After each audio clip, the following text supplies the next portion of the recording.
Budget 2022 just happened. But there's one industry, India's hospitality and tourism industry, that felt the budget was a bit cold for them. Year on year, they place humble requests for the government to understand that this industry needs to be treated with a little more seriousness. They are wishing that few of their requests will be granted. But once again they felt this year was another round of disappointments, though there were certain aspects which they truly appreciate. We have industry leaders, stakeholders who have commented on Reemarkabl about what their feeling is and what they expect from the government in the future. Namaste viewers and welcome to Reemarkabl, a platform for stories of sense and not sensationalism. Over to the views of our industry experts. Our immediate concerns for our industry have not been met is our biggest disappointment. The emergency credit doesn't come free. It should have been either at a subsidized rate, yes. No benefit of infrastructure like concessional interest or benefit in taxation are not being given to the hospitality sector. It's a rather insipid budget with not much to take away. It's important for the government to have stepped up and supported the industry at this crucial time. There is no relief on meeting the previous commitments for the same ECLGS. Taking additional loans from the banks is going to burden the hotel industry further.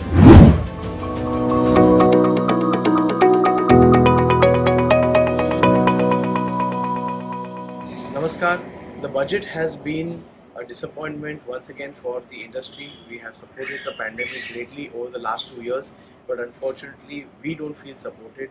So while this budget has been applauded for its infrastructural focus and a budget that will help the nation grow over the next many years, our immediate concerns for our industry have not been met is our biggest disappointment.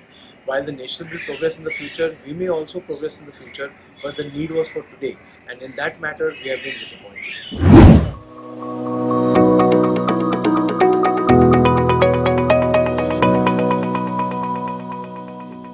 Well, there's nothing new in the budget.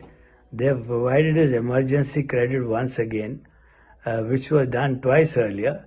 This is nothing but deferment of the liabilities. This emergency credit doesn't come free. It should have been either at a subsidized rate, yes, but nothing else has been provided for the industry, and we are extremely disappointed.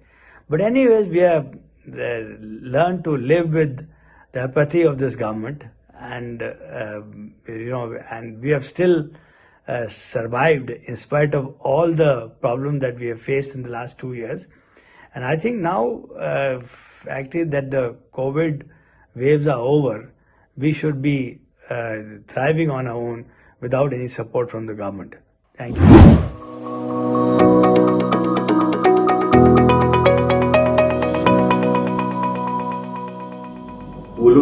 बोलना मेरे को. We welcome the move of Honorable Finance Minister for extension of ECLGS additional facility of 2 lakh crore for the hospitality and MSES section.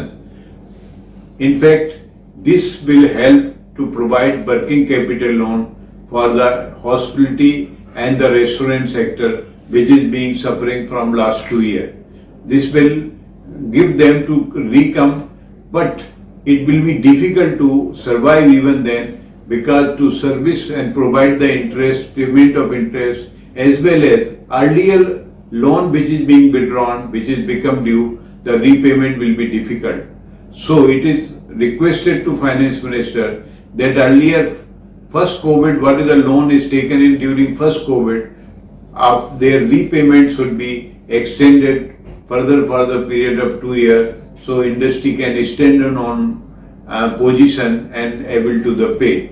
Secondly, we have requested and submitted that hospitality sector is a infrastructure sector, but unfortunately no benefit of infrastructure like concessional interest or benefit in taxation are not being given to the hospitality sector. That's why it is day by day becoming very uncompetitive, whereas neighboring countries are extending lot of benefit to their sector and low rate of the taxes, concessional benefit, and they are becoming more approachable to foreign tourists. If we do not take right timely action, then India may lose foreign tourists to our neighboring country. I am sure Honorable Finance Minister will consider seriously, and before passing the financial bill, these concession bill of infrastructure status on lower rate of the interest benefit will be extended to the hospitality sector.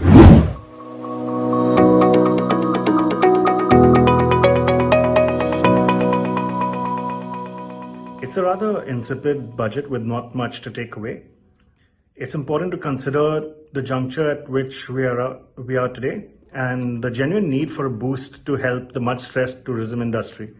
And most importantly, the employees who have been facing the brunt of this pandemic. It's important for the government to have stepped up and supported the industry at this crucial time. And we hope that there are considerations made going forward and amendments to this so that we can look forward to some help for this already strained industry. On the bright side, there has been a significant allotment towards infrastructure and green initiatives, which is going to help the industry in the long run.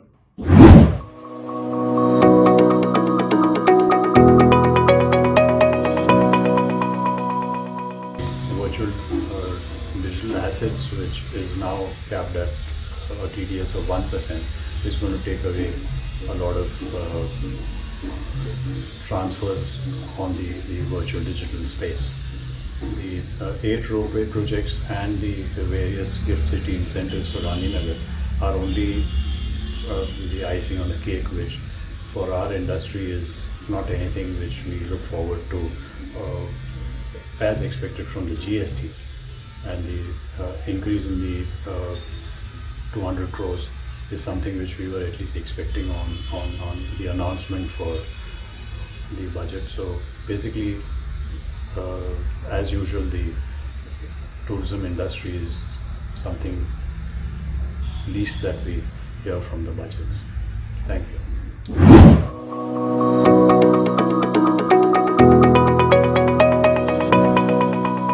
First of all, I would like to thank Honorable Finance Minister Mrs. Nirmala Sitharaman for granting additional ECLGS loan to the hospitality sector. This will definitely help us in overcoming the cash crunch and help us in planning out our finances in working capital and other things. But this is another term loan and which has very less repayment period. This going on taking additional loans from the banks is going to burden the hotel industry further. And the moratorium period extended by the Honorable Finance Minister is just for one more year, that is up to March 2023. Whereas, to be more practical, it should have been extending the ECLGS moratorium period up to 2025 on the existing ECLGS loans that have been availed. And the next lot of ECLGS loan which has been sanctioned should be given at least 3 years moratorium period, which is very practical. Further, the industry is also grateful for additional loans to the northeastern region, ropeways and other things. And we are also happy that there has been a marginal increase of the tourism department budget from 2026 crore to 2,400 crores. But what is 2,400 crores for a country like India? I think the tourism budget needs to be drastically changed. I think the tourism budget itself needs to be 10,000 crores, which is about income of a big chain hotel group in India. So this is not going to be adequate to promote India's tourism potential. Further, The hotel industry, which has taken a big beating, was suffered badly during the pandemic period. We have had to pay our holding taxes, the electricity bills, the BMC charges, many other statutory things which the government could have waived out. Those were not waived out. So the industry was expecting some sort of a relief from this budget. But the hotel industry has been left to survive on its own and no relief has been given. We therefore are quite disappointed. But our humble request to Honorable Minister is to extend the ECLGS loan, existing ECLGS loan up to 2025, and the next ECLGS loan which would be granted should be given at least 3 years moratorium period for the survival of the hotel industry. Thank you.